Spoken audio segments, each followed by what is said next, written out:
Bloomberg Audio Studios. Podcasts, radio, news. This is the Bloomberg Daybreak Europe podcast, available every morning on Apple, Spotify or wherever you listen. It's Wednesday, the 26th of June here in London. I'm Caroline Hepker. And I'm Stephen Carroll. Coming up today, France's leading parties clash on the economy and immigration as they look to win over undecided voters. The ECB's Olli Rehn tells us it's reasonable to expect 2 more interest rate cuts this year. Plus, hitting turbulence, air travel set to hit a new record this year, but the world's 2 biggest plane makers are struggling to take advantage. Let's start with a roundup of our top stories.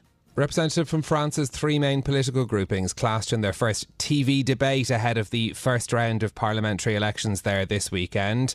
The Prime Minister Gabriel Attal, National Rally leader Jordan Bardella and Manuel Bompard from the New Popular Front alliance frequently attacked and interrupted each other as they laid out their plans for the country. Every time Jordan Bardella explains that he's going to lower VAT by magic, he never says how he will finance it, because the reality is what he'll give you with one hand, he will take back with the other. It's extremely interesting because we have here a Prime Minister who is preparing to leave power in less than 2 weeks, who has just told us, in fact, that the state that he is responsible for is incapable of applying the law. I will tell you, VAT cuts have been put in place in many European countries. That was the National Rally leader Jordan Bardella and France's Prime Minister Gabriel Attal there during the TV debate on TF1 yesterday. The 3 candidates taking part also exchanged views on immigration and on the retirement age. Polls suggest President Emmanuel Macron's party is set to lose its majority in Parliament, with most polls putting the far-right National Rally in front. Macron's decision to call a snap vote initially sent markets into turmoil, though recent moves suggest investors are getting used to the idea of potential disruption. Now to the UK, where Labour leader Keir Starmer says that he would target annual GDP growth of 2.5% if he wins the general election. The British economy has lagged behind peers with stagnant productivity gains and a shrinking labour force. Starmer was asked by ITV's Paul Brand where he sees GDP growth under Labour.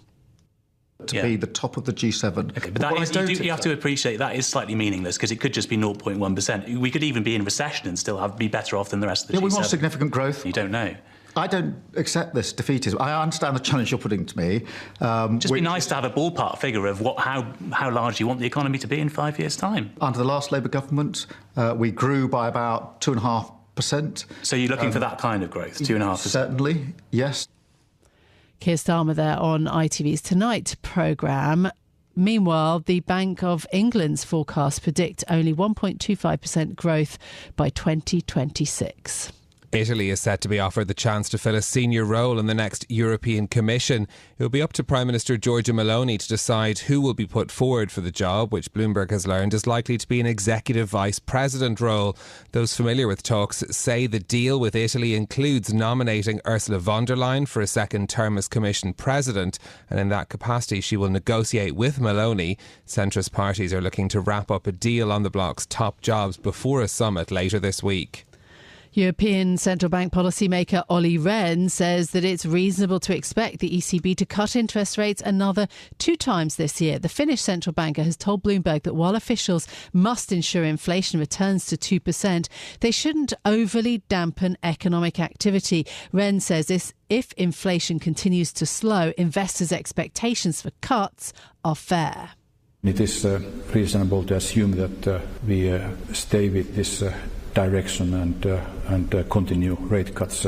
Having said that, I don't take any stand on when and how much. We are not pre-committing ourselves to any particular rate path. The ECB's Olli Rehn speaking there to Bloomberg in Helsinki. Investors currently expect around 45 basis points of rate cuts from the ECB in 2024, which would imply a second quarter point move and about a 75% chance of a third this year. Markets see the next move potentially coming as soon as September, and they have fully priced one in by October. Federal Reserve Governor Lisa Cook says it will be appropriate to cut rates at some point. However, when that is remains unclear. Delivering prepared remarks to the Economic Club of New York, Cook says she expects inflation to improve gradually this year before more rapid progress in 2025. With significant progress on inflation and the labor market cooling gradually, at some point it will be appropriate to reduce the level of policy restriction to maintain a healthy balance in the economy. The timing of any such adjustment will depend on how economic data evolve and what they imply for the economic outlook and balance of risks.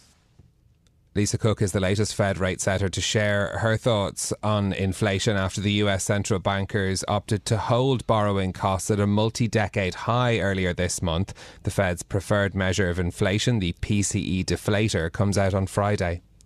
Now to some corporate news. Rivian's shares jumped more than 50% after the bell in New York as Volkswagen announced plans to invest $5 billion in a joint venture with the EV maker. The tie-up will give VW access to Rivian's technology for its cars. Bloomberg's David Welch says that it's also a much-needed source of fresh capital for Rivian. We didn't have much of a hint that it was coming, but Rivian was clearly out there raising money and they needed cash. They've been burning cash. And given the low production numbers that they had, it really didn't seem like they were going to get to cash flow positive anytime soon. So they needed money. There were maybe financial partners out there they could have gone with, but this helps them a lot. Bloomberg's David Welch. He adds that Volkswagen's business strategy often involves joint ventures or tie-ups. Bloomberg Intelligence says that the deal highlights VW's need to bridge the gap with the likes of Tesla. Now, in a moment, we'll discuss more about that election debate in France and also bring you more on how Europe's aerospace sector has seen its shares pummeled over supply difficulties at Airbus. But before that, this story really caught my eye this morning. Bernard Arnault, elegance and exclusivity, the story of how he created LVMH. It's a totally absorbing piece with beautiful photographs and all the history around the creation of this European giant, really. And it's in Bloomberg Business Week this week. The construction of an empire that really spans the globe now, of course, bringing together all of these brands that symbolised Europe's post-war influence and bringing them to the rest of the world as well. It's a conglomerate now that's, you know, a major international brand, and of course their products known everywhere. Yeah. But that's something that's really been put together by Bernard Arnault. Yeah, and it has a lovely story about really the inception of why he came up with this idea. It was actually a New York taxi driver. That's the story, that he got into a New York taxi driver and he asked the driver whether he knew who the president of France was. This is back in the 1970s. And the man said, the only name I know is Christian Dior. The only French name I know is Christian Dior. And that gave him the inspiration for building this 40-year business. Anyway, it was one of the little factoids that was just lovely in that Bloomberg Well, piece. Let's think about the name who might be the next Prime Minister of France. Representatives of the three leading groups in the election took part in a televised debate last night, clashing over tax, pensions and immigration. This, as Bloomberg has been looking at President Emmanuel Macron's role in this election campaign. Our Paris Bureau Chief Alan Katz is with us for more this morning. Alan, last night's debate was at times fractious, but also revealing about some of the policy differences between the groupings. What will voters have taken away from it? Hi, good morning. I don't know that it really will have changed many people's minds. The three candidates, Jordan Bardella for the National Rally, Gabriel Attal, who's the current Prime Minister and is the representative for the majority, the presidential majority, and Manuel Bompard, who's representing the leftist alliance, the New Popular Front, they sort of stuck mainly to their positions. One of the things that I think people might take away is that Gabriel Attal doesn't actually come off as being particularly nice. He was actually the one who interrupted the others the most, who tried to speak over others the most.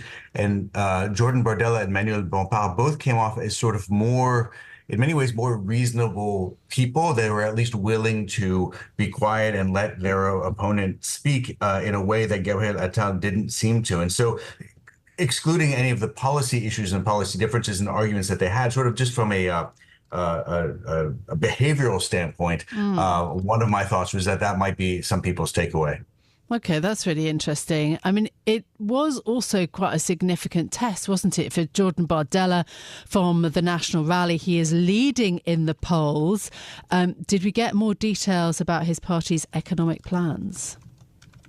Not much, a little bit. I mean, he discussed a little bit more about how retirement reform would work under the National Rally if he were to become Prime Minister. He did point out that, that while some people would end up with their retirement age reduced slightly. Others would end up with their retirement age actually potentially extended slightly. Again, one of the things that he has repeatedly done is said that he can't really make too many promises because he keeps claiming there needs to be an audit of public finances before he releases a lot of financial details. That is largely, it's not really true. There are plenty of audits of French public finances that are done annually that you can consult. But it allows him to maintain a bit of haziness around the numbers around his financial programs. I mean, one of the things that, though, that he came out with was he discussed one of the main policies that they would put in place, at least initially, is a reduction in the VAT tax on energy products, particularly gasoline and energy to heat your home. He said it would cost about 12 billion euros a year. Gabriel Attal jumped on him and claimed, like, no, this is going to cost $17 billion a year. But then he made a really, I thought, revealing point. He said that $5 billion difference is the same as the budget of the culture ministry every year, which, as I was watching that, I was like, that's in many ways absurd to most people watching this program. If you live in Paris, perhaps you care about the culture ministry. If you live outside of Paris, I don't think you really do. And that is your example struck me as a very urban and somewhat out of touch example to use for most viewers. Meanwhile, Alan, we have some new reporting out today on the role that President Macron is playing in this campaign. Quite prominent, not pleasing many of those running under his banner. Is he a benefit or a liability to those who are running from his party and their allies? So there's not, I guess that depends on perceptions a bit. There's no sort of studies particularly to show whether or not Macron's interventions are benefiting or hurting the people running under his group. They certainly view it as a negative. As we point out in the story today, many of them don't want Macron to appear on their posters. They don't want to appear with him in campaign rallies. People have asked him to not intervene so much. He said he would not intervene very much, and that it was up to the parties to campaign in this election. But yet he can't seem to help himself, and he pops up in editorials. He pops up, on TV. He pops up in a podcast for entrepreneurs. He really can't seem to help himself, and I don't think it's helping his group. Alan, I have a last question about the debate, which is that we've talked a lot about the far right and the far left in France being at the heart of this election, parliamentary election. How extreme did those two candidates ultimately portray themselves as versus centrist? That's a good question. So the answer is they portrayed themselves as being extremely reasonable people. No one was calling for revolution. So at one point, Jordan Bardella did accuse Manuel Bompard, so the far right candidate accused the far left candidate of trying to impose a Cuban-style economy on France.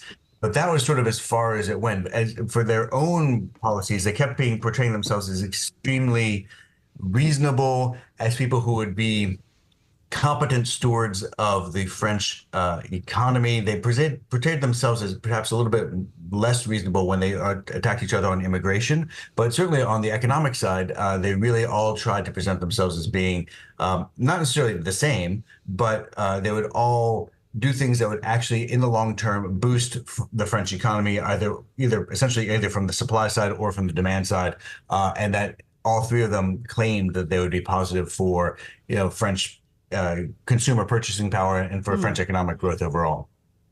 But what is the outlook then for Emmanuel Macron's party in this, as we do see more voters attracted by those two ends of the political spectrum?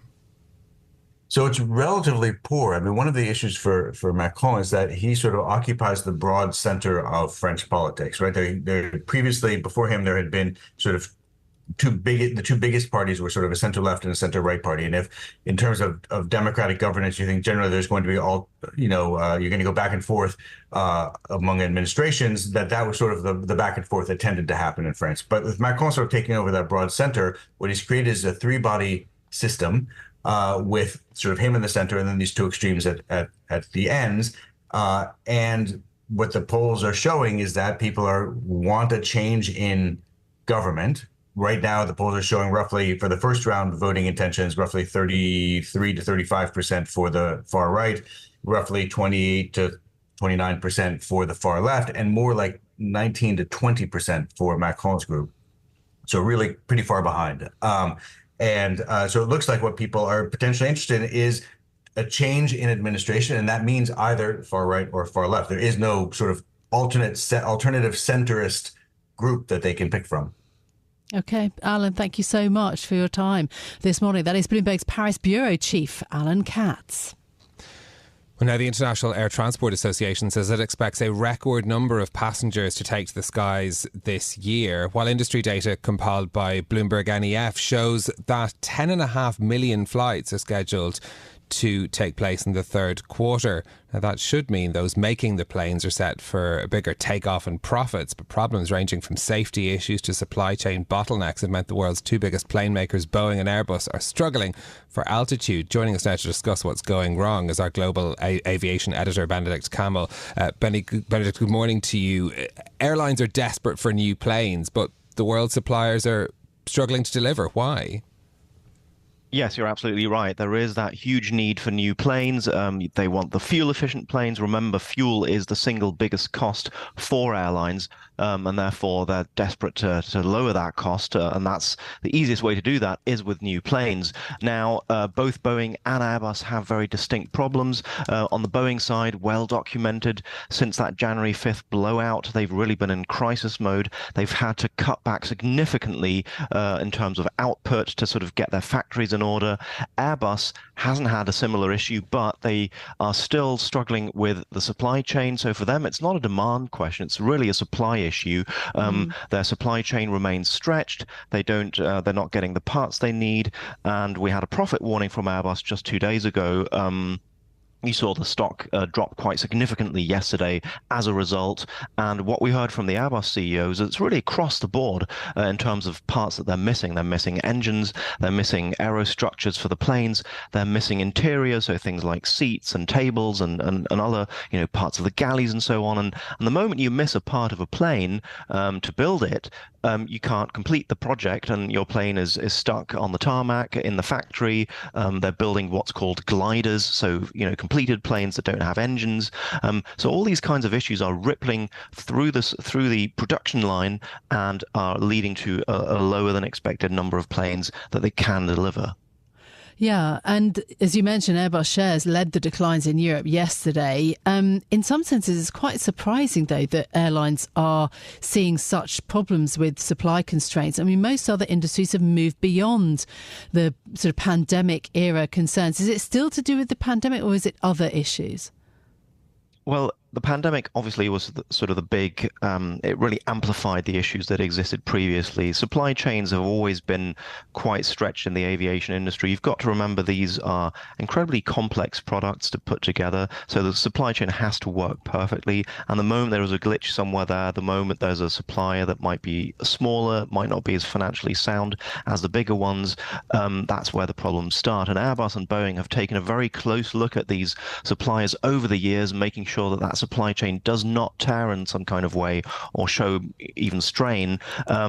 They've sometimes put people in, they've sometimes even put resources in. And the most extreme example might be Spirit Aerospace, which is a big supplier to Boeing and to some degree also to Airbus. That's being reintegrated by Boeing just to get a better grip on that supplier. So those are some of the measures that they're taking. But it's a valid question that we have put to Airbus in particular. So why can't you get your supply chain sorted out even when everyone else, the car industry, other manufacturing industries, have emerged from the pandemic? And the answer is always, it's the complexity of our products, it's the complexity of the supply chain.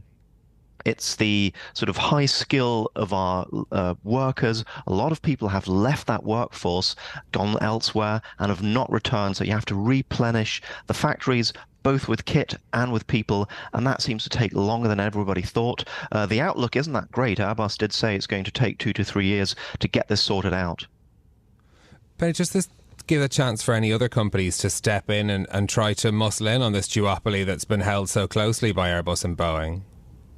I mean, you'd think, and if you look at it from the outside, that this is a strange arrangement that you have essentially two companies sort of globally dominating, what is a very sizable industry. I can't really think of very many other industries where only two players play a role. You might have it to a degree in sort of the, iOS versus Android game, but other than that, it's not like you only have two car makers or you only have two plane airlines out there.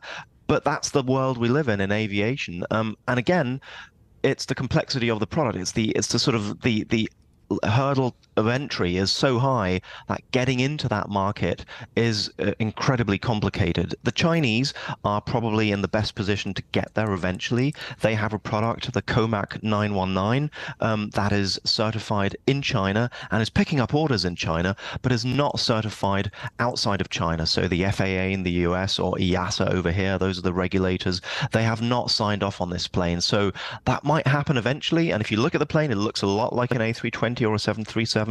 It's sort of in that bracket.